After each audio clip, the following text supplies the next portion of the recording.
All right. Well, welcome to our Advisor Development Ready to Double series that we're focused on this quarter. This is our growth mastery, and it is for those that are ready to dive in and do the hard work and accept the challenge. So quickly going over our 9-week session and our agenda for a review. If you missed the first session, which was actually 2 weeks ago, we've got the replay video. We actually created a Sequent Advisor Development YouTube channel, so you can go out there and follow it. It's got all of one video on there today, but we'll continue to add as we grow. Today, we're going to be diving into foundation. Next week, we're going to go into documentation, and then we'll follow through the rest of the sessions. Remember, our cadence is that we will have one off week each month. So be sure to take a look at the dates, adjust your calendars, and you can use those off weeks to practice what we learn, to get caught up, to work on your Growth Mastery workbook. If you don't have a copy of your workbook, please email learning@sequentplanning.com and we will get you a copy of that. All right, so important disclosures, obviously, that this is for internal use only for financial professionals. This is not investment advice. All we're talking about is sales principles, growth principles, structuring your business, so on and so forth. So I don't think anyone will get any stock tips out of this session.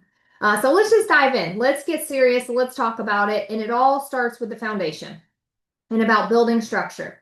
So our agenda for today, we're going to talk about growth and the collapse of growth and that cycle and how that happens. We're going to talk about structure and scale and building rhythm. But before we get into that, because this call is a mix, we've got a few brand new agents and advisors. We have a lot of different sales roles and support function roles on the call. And then we have some very seasoned advisors who have built something incredible and then looking to take it to the next stage. So we have a wide variety of folks. So we're going to talk a little bit about each one of these sessions.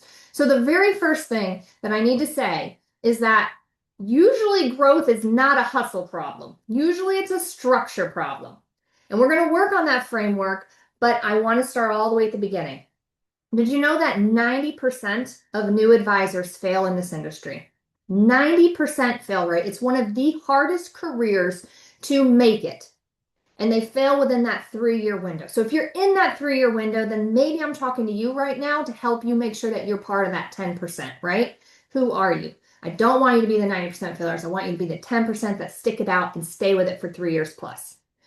So when you get your slide deck, remember there's information in the notes that it's going to be accessible to you. So there's going to be extra links and other things that you can research. But there is an advisor coach out there who says there's 7 reasons why advisors fail in this industry.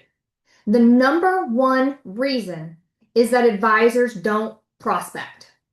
So we've spent a lot of time talking about filling your lead cycle. We spent a lot of time about building the basics. And so if you're in the new camp, if you're in that first 3 window camp, make sure that you are prioritizing prospect. We're talking about structuring your days and your business and the non-negotiables and the things that you have to do. That has to be your number one. You have to be growth focused if you want growth. Number 2 problem is you don't follow up.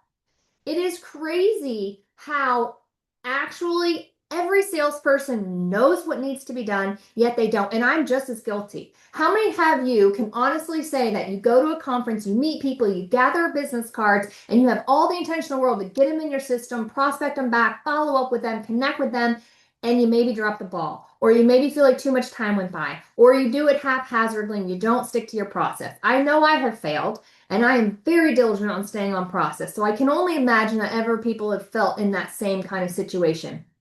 It's easy to drop the ball and not follow up when you don't have the structure. And that's why we're spending so much of today talking about the foundation. So even if you're not in that first 3-year new, even if you are the seasoned advisor ready to double and you have a practice that is going, it's still going to be beneficial because you're going to have to change your foundation and change your structure, right? The third reason that advisors fail in this industry is that they let one bad experience throw you off your game. Oh, it didn't work. I tried that. And you give up. And you give up too soon. Okay, this is what I tell my kids every day. Everything is hard until it's easy. I mean, it's a mantra that we repeat in our household consistently. I guarantee you, every one of you that knows how to walk today did not know how to walk when you were born. And you fell down. And that might seem silly, but it's true. Any of you who have children know that you can't write very good and it's crappy handwriting until you practice and practice. If you've ever played sports, if you've ever played music, anything in life is hard until it's easy. You cannot let a failure define you or throw you off. You have to believe in the incremental steps and keep going. So that's why a lot of people fail. This is tough. Sales is tough. Most people fail out of sales because it is tough. You can't let that beat you down. You have to get up and keep going. The fourth reason why is because it's a mental game and you just don't decide that you want to be great. If you want to be great, you have to tell yourself, you have to admit yourself, and you have to say, I want to be great. And a lot of people don't take that step. And if you don't take that step and intentionally decide to be great, you will never be great. That sounds simple, that sounds easy, but it's very true. And it applies to anything in life. I mean, we're talking focused on sales right now, but it applies to anything. So you can take these principles and anything that you want to be great at, decide it first, and then you can make the plan to get there. All right, the fifth reason, or the next reason, would be that some advisors fail because they think that the space is just too competitive. There's just too many financial advisors out there and everybody already has it. So that's kind of the comfort, easy excuse. So that's kind of like failing before you start. Remember, you have to believe that you're going to be great and you have to put all this structure in so that you can succeed in moving forward.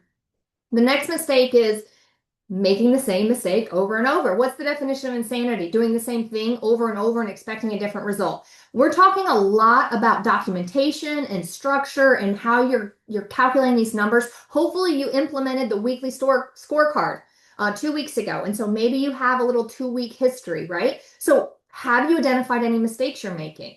And we might be too early in the process, right? We're going to keep doing this over the whole quarter. So at the end of the 3 months, you're going to be able to see some patterns, but you can't make the same mistake over and over.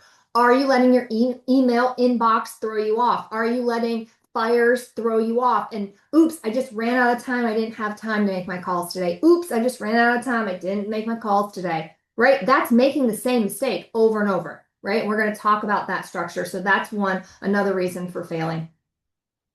Also, the next reason is that your outlook is too short-sighted. The difference in comprehensive, holistic financial planning is that this is a relationship-based, right? So a lot of folks that are focused on the Medicare side of space, they have one benefit on their side. At 65, you have to take action. Well, on annuities insurance, on financial advisory securities, there's not really anything forcing you to do anything unless you have to take your RMDs or unless you have an inherited IRA and you have to take a distribution. There's very few things that force action. Even when you retire, you could just leave your 401k at your work, or you could roll it, or you could distribute it. And whenever you implement change for people, it's going to slow things down. So if you're too short-sighted and you're like, I reached out and I didn't get a client, I have literally taken years to earn a client where the timing wasn't right. I'm retiring in 3 years. Well, I'm going to drip on you for 3 years. You're in my pipeline. You will be my client, right? So you have to have a long game in mind to make this work and not be short-sighted. Another reason why a lot of advisors fail is that they don't choose a target market. And we're going to talk more in depth in some of these things later in different sessions when we talk about niches and how you can really drill in and make some growth in significant people. But trying to be everything to everyone and spreading yourself too thin can actually detract from your results. The next failure is underestimating the effort required to build a business. This sales, it doesn't matter where you are in sales. It is not easy.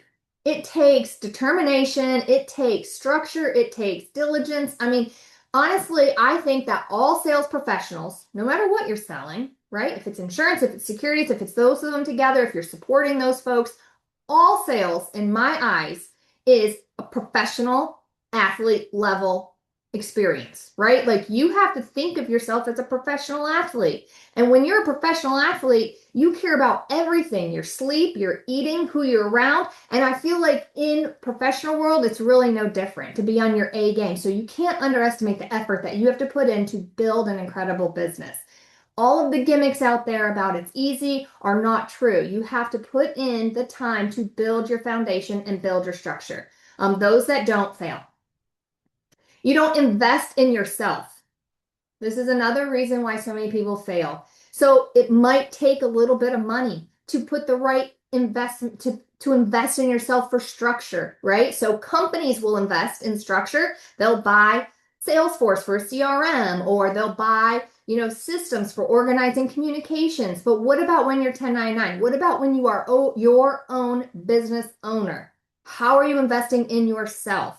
Where do you need help? Where do you need support? Where are you putting in that next dollar? And so making sure that you are investing in yourself is really important for your long-term success. And lastly, another reason why a lot of advisors fail is they foster the limiting belief. They don't really believe in themselves. They don't think that they have the capacity or the capability or the drive or whatever it might be. They just limit themselves.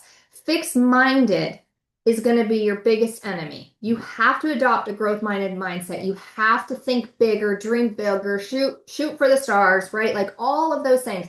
Find your favorite quotes and see what sticks with you, right? So there's a reason why professional athletes have walk-up songs, or they've had these little routines, right? You've got to find something that when the motivation dries up and when you're lacking that, it's going to inspire you to go forward. So I threw a couple of little quotes up here.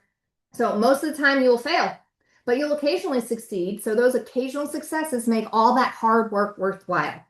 And so I'm going to tie this to our business as financial advisors. So a lot of advisors will say, oh, I have a 90% close rate. But what they're telling you is when you get to the final pitch and someone's sitting across the desk from you, 90% of the time they sign the paperwork. But that's not really your close rate, because the final pitch is not the first time you talk to them. You also had a strategy where you proposed it. You also had a discovery where you discovered it. You also had an intro where you told them who you even were. You also had drip before you even knew anything about them. Then you also had the suspect when you were just trying to find them as a lead. So you really want to know what your close ratio is from cold lead, nothing, all the way through close. So those should have been the numbers that you started to figure out from last session. And so there's going to be a lot of fails. And the longer you're in it, the more successful you're going to be. So younger advisors can't be disheartened when you don't have the best close ratios. It will improve. Trust me, I promise. It took 1,000 cold calls for me to get 5 clients when I first started. That's painful and hard. I'm sure I would have better close ratios if I started cold calling today, hopefully. Success is a few simple disciplines practiced every single day. Failure is simply a few errors in judgment repeated every day. Letting your inbox take advantage of you, getting distracted, scrolling on your phone, right? Versus small incremental steps and what I call your daily hygiene, right? Those daily sheets. And we're going to talk about that foundation. Every failure is a lesson. If you're not willing to fail, then you're not ready to succeed. And you have to look at failure as part of the process. You can't let it beat you down. You can't be upset by it. You can't be derailed by it. You have to learn from it. You have to pick yourself up. Just like a toddler falls down, you got to keep going. Right? And that is what is so important. And I want you all to be in the 10% that are in the business for longer than 3 years. So that's all I'm saying about the newbies. So let's talk about the foundation and early growth.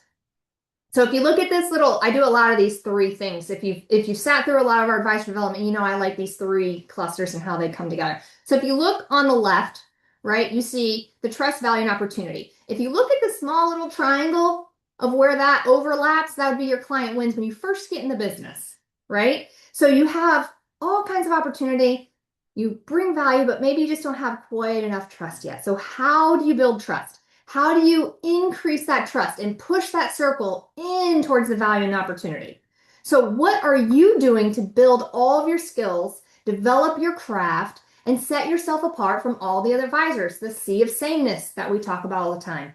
And what does trust even include, right? To one point, it's likability. So personality will get you so far. That might get you your second meeting, right? But trust is built. It's built when clients experience your values and practice. That might be your consistency, your integrity, your honesty, maybe your empathy, right? But trust is also earned.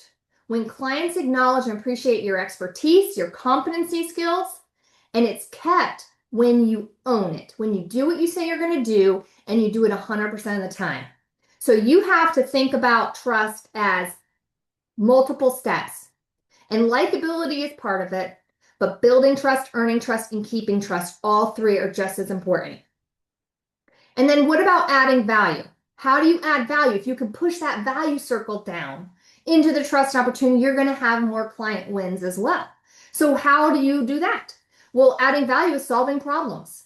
And you can Google what are clients looking for, right? You can use ChatGPT and AI to help you actually answer what clients are asking for. The system will tell you what everyone is out there Googling. I'll give you the answer. They're looking for personalized advice. More so than ever, everyone wants things that are customized for them.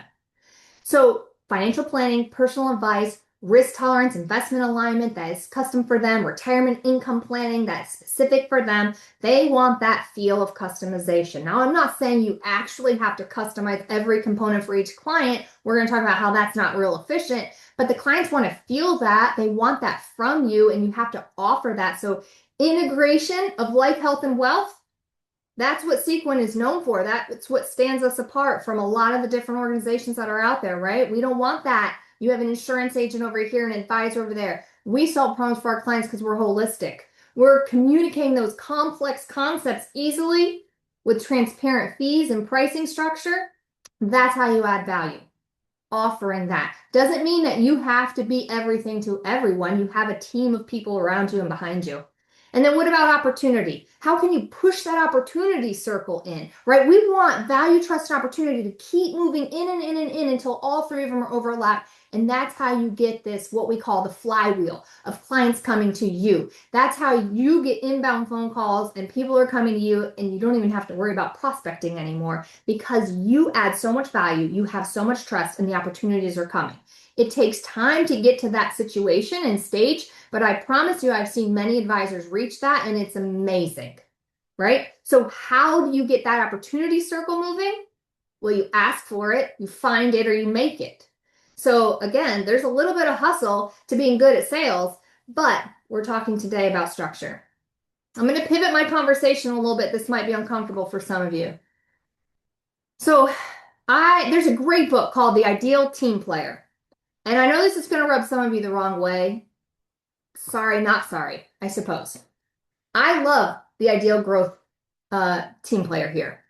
I think that these are three components that work in every relationship, not just in team dynamics and function, but it works actually in family dynamics, but it works in client and advisor relationship as well. So the idea is there's three primary ideas that merge together to become that ideal financial advisor or ideal team player from the original book. And you want to be humble, which just means low ego. So this means that you're acknowledging limitations, you're actively listening, you put clients' interests first, you admit your mistakes, you're seeking input, right? So being humble is recognizing other people's contributions, not taking all of the credit. And so when you do that, then that attracts people to you, right? So when you have that humble, you're moving towards that inside circle. I'm going to talk about all the different components of the circle here in a second. Let's just talk about the main topics. So hungry is just your drive. So this is setting high personal goals. It's aligning your practice with a clear long-term vision, not just short-term metrics. What do hungry advisors look like? They embrace challenges. They're proactive with their client service. You're not just putting out fires, you're being proactive, you're hungry, you're getting out there, you're prospecting, you're continuously developing your skills, and you have thick skin, you're resilient. Now, what about smart? Smart can mean academically smart. We do all have to pass a test. We have to know what we're talking about. But in this smart, we're really talking about your emotional intelligence. So what's your common sense with working with people, right? Are you observant to verbal and nonverbal cues? Do you adapt your style to meet people? Do you have empathy to understand concerns? Are you managing your own emotions to keep discussions calm and productive? Personalizing the relationship, asking open-ended questions, uncovering any emotional drivers that they might have. So the best news of all things is that all three of these things are teachable skills. So if you happen to be low in any of these areas, you can actually improve it. If you want to learn more about this, you can Google the ideal team player. There's online quizzes. You can read the book and you can take the test to see where you fall. But let's talk about how these things overlap.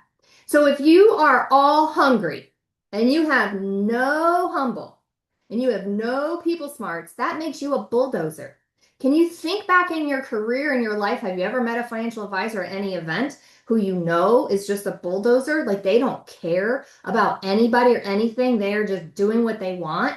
They frustrate people. They can't keep team members on their team. They have high turnover with their staff. Like there's a lot of problems that come with a bulldozer. And if some of those program problems are in your life, you might need to be honest with your own assessment and say, hey, maybe I need to get a little humble or a little smart, and you can train in those areas. What if you're all smarts? You know how to work people. You're just a charmer. To me, I don't even really like the word charmer. I feel like those are manipulators. You know exactly what to say to get people to do what you want, but you're not really that hungry, so you're not pushing for business, and there's no humble about it. I don't like working with those kinds of people at all. But I'm sure you all can resonate with somebody in your past that's been there. How about the humble?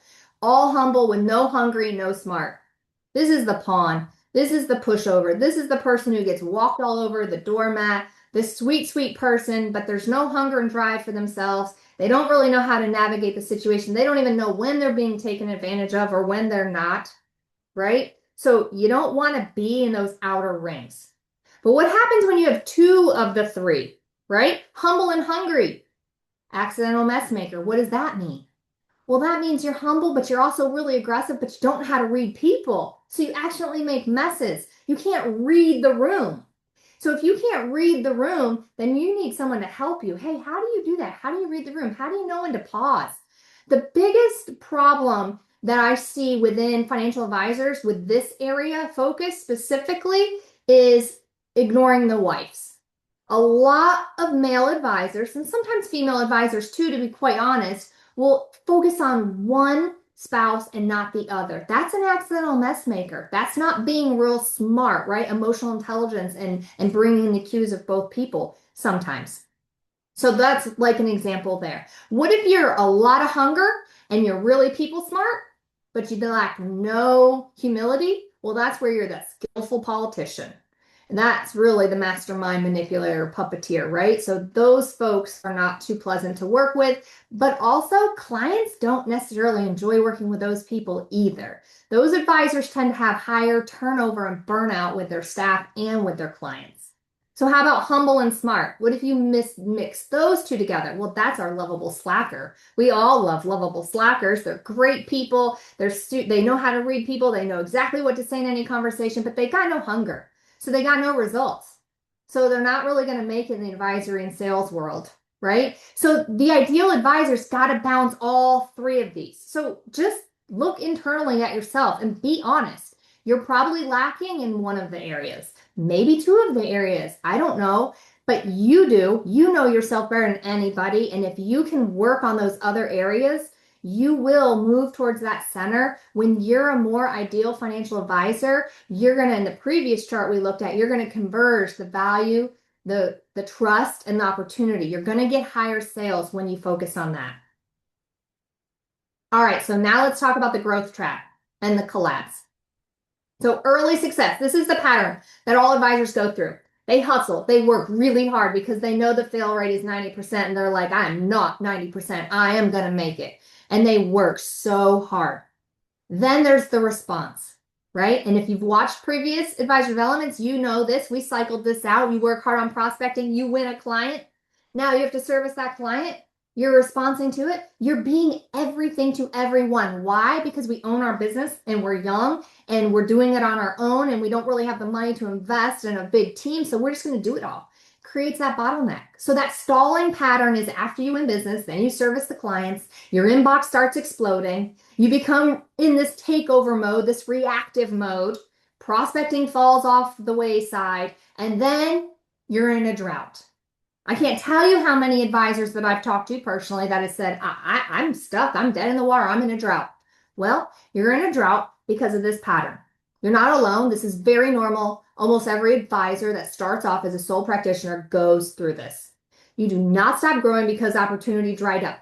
The opportunity out there is incredible. It has never been larger in the history of financial advisory services. It's over $100 trillion, plus a third of the financial advisors out there are over the age of 65 looking to retire. There's a shortage of financial advisors. So opportunity is there. What are you doing to take advantage of it and get it? And you don't want to become the bottleneck. Early success burnout is huge. Being everything to everyone is exhausting. And here's the thing. Most of the time, people treat the symptoms, but symptoms are not the problem. You can't just treat the symptoms. You want to use all of those symptoms to figure out what is the root of your issue, what is actually causing that problem. And the lack of structure is the most common culprit.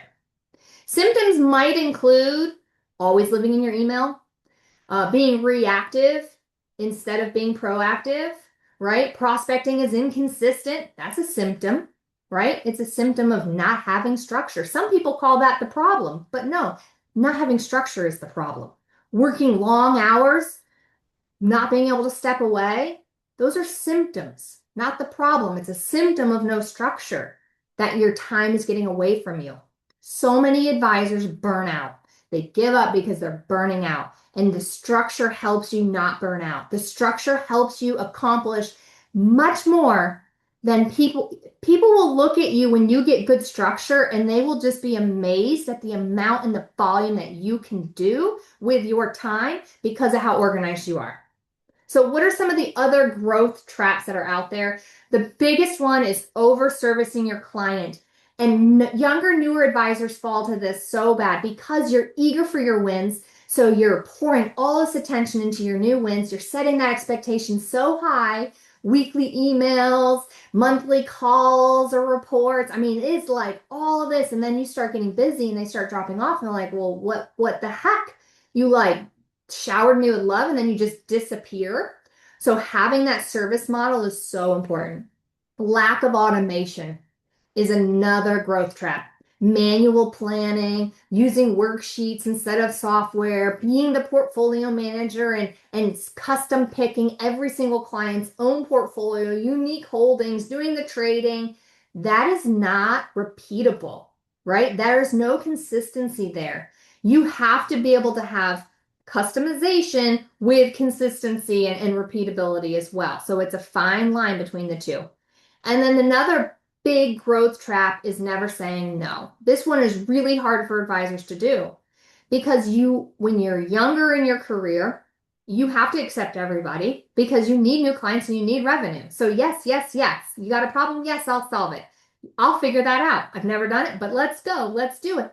And you take on complex new cases rather than partnering with an expert, right? You stay a generalist. You never become the expert yourself. You service dozens of different types of clients, but you're never an expert in any single line. Advisors, you go on their website. Who do you service? I service widows and orphans and divorcees and business owners and foundations and charities and people and family. People are like, who are you? How do you service all of that? Right? Versus I'm a dentist and I'm like, dentist advisor. I service dentists. Wow, they know how I sell my business. They know this, they know that. They're going to get tons of lead flow. We're going to talk about niche stuff later. And you do have to grow to a certain point before you can ever do that. But you want to plant those seeds and be thinking about that. And you want to have partners in your world and in your life for partnering, right? They don't have to physically be part of your team. They could be an extension of your team, subject matter experts in different areas, different fields, right? So I am never going to write a long-term care policy, but by gosh, when my clients need that, I know a partner that I'm going to go to for that. So making sure that you have that team of professionals around you. So that's the growth trap and the collapse, right? It's the bottleneck. You cannot be everything to everyone forever. Early on, yes, but that's phase one. You got to eventually move into phase two. So what do those phases even look like? So Michael Kites does a ton of research on financial advisors. And so these are his ideas. And I just pulled a couple of graphs from his literature. You can go on his website and he does lots of different information, podcasts, publishes reports.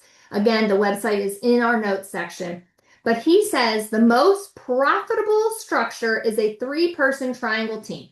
Now, all independent advisors start off one as a solo. And then they hire their first person. It's usually an admin role. So they have that too, one up, one down. Then they add the servicing team member, right? So that's where you get the triangle and you get the three. He has a lot of research around why this is the most profitable, the most functional, and I'll let you read that separately on your own, but it does make a lot of sense. We're going to go into some of those roles here in a second. So this chart on the right talks about the leverage coordination trade-off.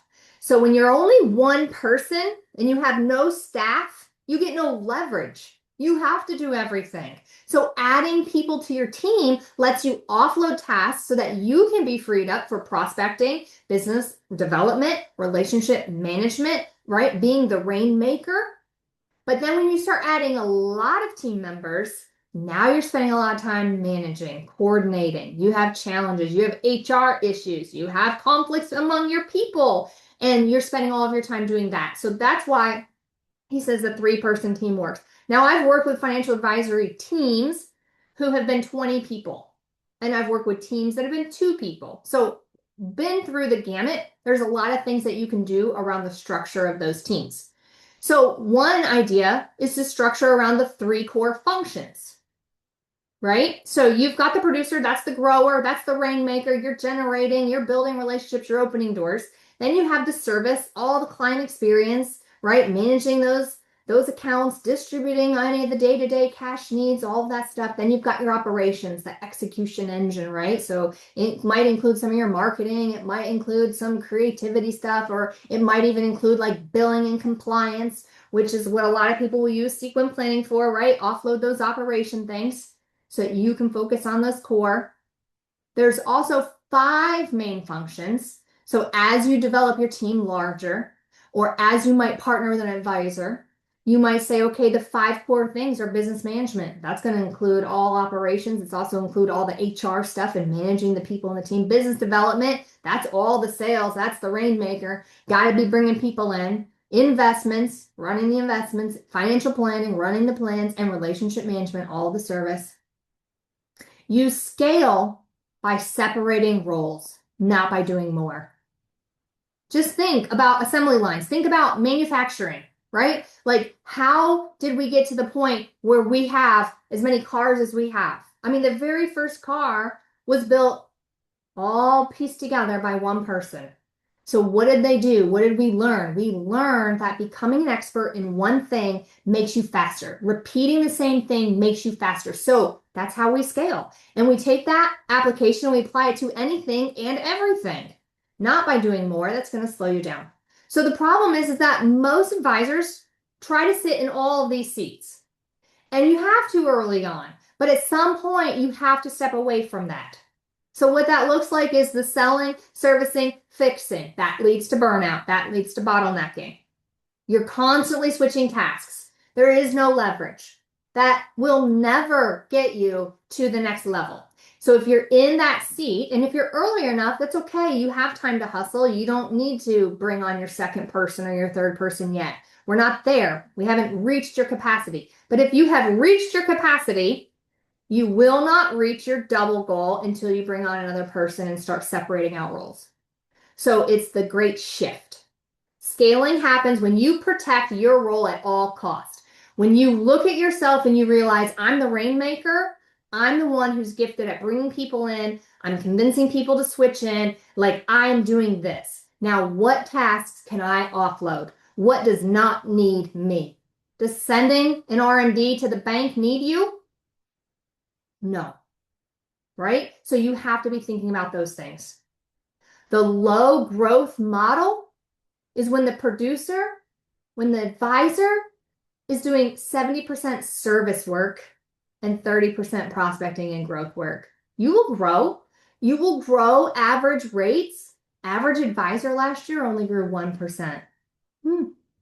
At Sequent, we grew over 27%.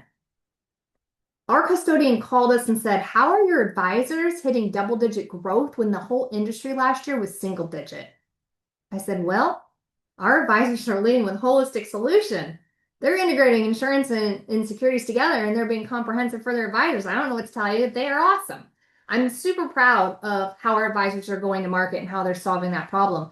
So high growth model, producers are 70 to 80% focused on growth, 20 to 30% on oversight, not service. Now, you have to get there. It takes time to get there. You need to get your business to a certain level so that you can then focus on that area. So wherever you're doubling from, if you're at 5 million, doubling to 10 million, if you're making 100,000 income and you're doubling to 200,000 income, or if you're making 500,000 a year and you want to get to $1 million producer, or if you're $1 million producer and you're ready to be a $2 million producer, there are steps that have to be taken, and it's all about leverage. Time is precious. So let's talk about time. Building your foundation and building the rhythm. All right, so the big problem is that most people work reactively. Your day is dictated by your inbox. You have no control over your schedule, and prospecting gets pushed to the side. So you need to control your day. So one solution is design your ideal work week. You have to time block. So what's on this picture is just a little screenshot of an example of our weekly schedule planner that we have at Sequent. I've created lots of different weekly schedulers for different team members. The scheduler might look different if you're a team of 5 versus a team of 2 versus a solo practitioner versus a team of 20.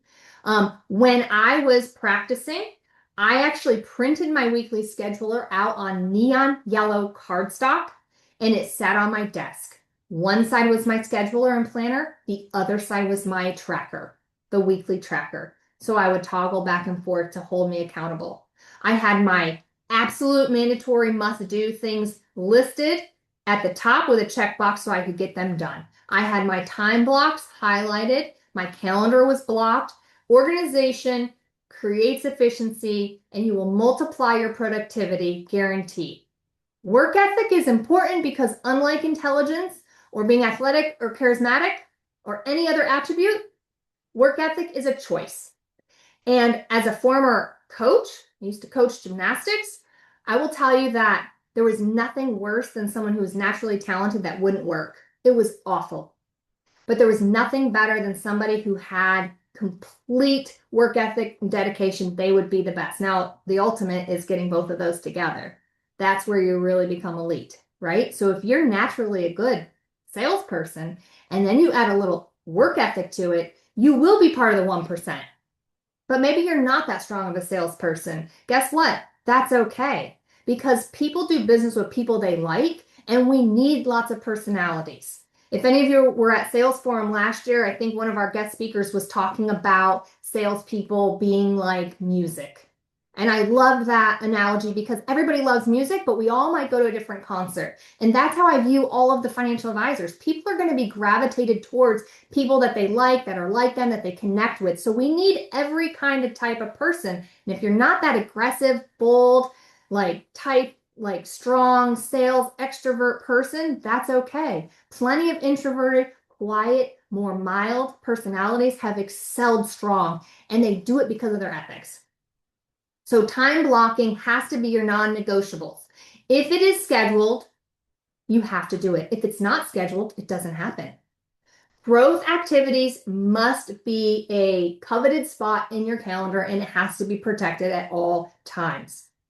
You, at a minimum, should have prospecting blocks 2 to 3 times a week. Your client meetings could be clustered, internal admin, block out those times. When I was cold calling, I would cold call early in the morning and then in the afternoon, 3 days a week. And then I would call in the afternoon and later in the evening, 2 days a week. And I would alternate my days. But I had it on my printout sheet and I knew exactly when I was calling, and those hours were blocked for my calls no matter what. You have to protect it. You also need to have an ideal team framework, right? So your ideal week. And you could theme your days if you wanted to. Meeting Mondays, touch base Tuesdays, working Wednesdays, follow-up Fridays. I mean, get silly with it if you want. It's your business. It's your strategy. Whatever's going to click in your mind, help you remember what you need to do, but you have to dedicate and set up those times. So when I say meeting Mondays, I'm not saying you have to meet with clients on Mondays, but meeting prep takes a lot of time and energy, especially if you're a solo advisor. So if you did all of the prep, in one day. You could prep for 10 appointments and then you could have your appointments so you just boom, boom, boom, boom, and you go right through them versus frantically trying to get ready before a meeting and then not prospecting, getting distracted from fires, so on and so forth. So organizing and building that is so important. And then you need to personalize your daily cadence. What do you do in the mornings, the middays, the afternoons, the late days, right? And know yourself, right? Are you a morning person? Give your best energy where the focus needs to be. And then you want to make sure that you build time for your reviews. So are you doing your pipeline reviews? You need these anchors, pipeline reviews, prospecting activity, and follow-ups. Close the loop. Follow-up, follow-up, follow-up. So many salespeople are terrible at follow-up. They might do it once or twice, and then they drop off and they just don't go forward. Top producers don't have better discipline. They have better systems. I don't care how good your willpower is. If you don't have systems, it's not going to work. It's going to break, right? And having the systems and building that routine is what's going to take. So one common mistake is that advisors get what I call paralysis by analysis. They over-design a perfect schedule and they just keep working on this sheet over and over and over. They keep building their metrics. What am I going to monitor? What am I going to do? How am I going to track it? And they never do it. So just get started, right? We started a weekly tracker 2 weeks ago. I hope you did it. If you didn't, just start. It's not perfect. Only print 1 or 2 copies because as you use it, you're going to adapt it and make it your own. You're going to make it yours and you're going to perfect it over time. Perfection is a destination to achieve, not something to get right away. If you're waiting for perfection, you're never going to double. You're never going to reach your goals. You just have to get started. So let's jump into some of our exercises because I got a little long-winded here. So if you go to your workbook, page 7, I believe, is your exercise 1. So just get honest with yourself. And what's going to happen? What's going to break if you were to grow? What if you did double? What if you did triple? What would happen to your time personally? What would happen to your client service? What would happen to your operations function? What would happen to your lead flow and your confidence in your skills? So think about realistically, if you just took what you had and you doubled or tripled it, are you okay? And I'm not saying you need to go out and hire a team, but you need to be thinking about the future. You need to be thinking about realistically, where am I? If you're a newer advisor and you only have a few $1 million, $5 million accumulated, yeah, you can keep scaling. You can probably get to 25 before you need to hire somebody, sure, right? So it doesn't necessarily mean any of those things, but what are you going to give up and what does that look like? So take some time to think about it, write it in, you don't need to rush. Exercise 2 is start thinking about yourself as a producer versus an operator. List out everything you do in a week, everything. Make a full list of everything you do. And then what is absolutely required and mandatory and what maybe is not. What must be done by you, it's the highest value, and what maybe can you delegate or automate that's a lower value. And maybe you're ready to hire somebody, maybe you're not, but at least you have the framework so that when you are ready, you've got the structure built in and you know exactly what you're going to be ready to hand off for. And then the third question is building out your ideal team week and doing the time blocks. So where are your protected business development blocks? Pick your days, pick your times, and put it on there. Block it out and hold it and protect it.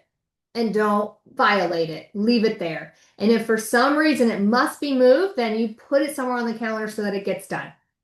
And what are your weekly commitments? Commit to something that you're going to structurally change starting this week and commit to it. So get it on your weekly tracker, write it down, hold yourself accountable, and just do it. Don't worry about if it's perfect. Don't worry about if it's right or wrong. It's going to change. By the end of this course, everything you're working on right now is probably going to change, and that's okay. So create your work week and then start thinking about your rhythm and how you're going to get into those rhythms and how you're going to continue to move forward. And looking ahead to next week, we're going to focus a lot on the actual documentation, valuation impact that this has, building that repeatable process, and then the discipline and the tracking that goes with it. So with that, if anyone has any thoughts, questions, concerns, you can pop them in the chat. You can come off of mute if you want to talk through it. And we will go from there. I have a question. So we meet next Tuesday? Yes, let me Okay. put that calendar back up for everybody. It's in the agenda, the actual dates.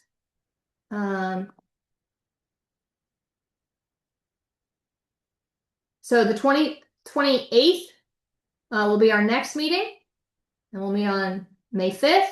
And then we have a skip week, and then we'll be back. So the second Tuesday of every month, we skip. That's kind of your catch-up day. So if you miss any sessions, you can watch the replays, you can get caught up on your work. So just think second Tuesday, no advisory development, and then every Tuesday thereafter. So print this off if you want, or drop in your calendar, your inbox. These are your dates.